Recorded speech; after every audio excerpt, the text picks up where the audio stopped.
Um, I'm Tony Greisinger and my wife Ruth, and we were asked to explain what we thought prayer was about.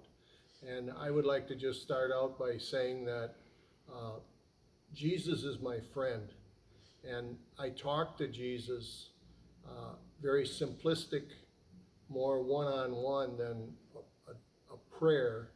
And so I talk to him about weather conditions, or I appreciate things in nature, or if I'm lost, I'll say, geez, I wish Jesus could help me get out of this, or um, stuff like that.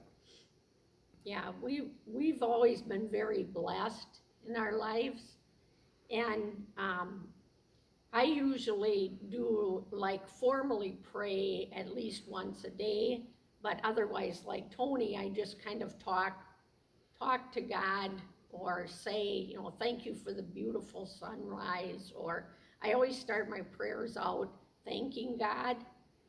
And we've also used it in our lives when we've bought a home or sold a home, where we'll say, let's pray about it, and if it's supposed to happen, it will.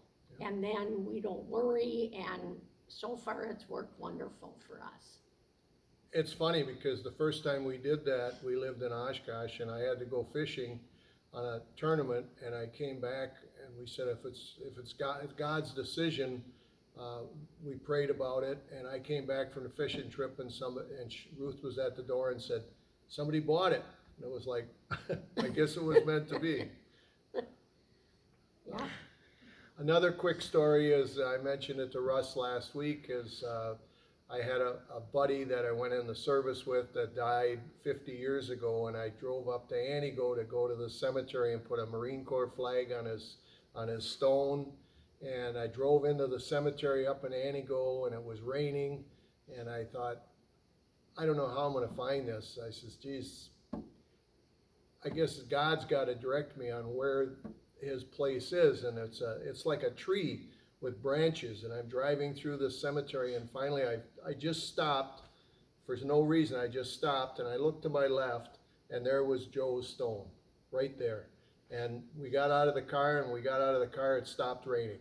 So I mean, I think God does stuff like that all the time. It's just that people don't realize what he does for us all the time. Right. So we very much believe that God answers prayer.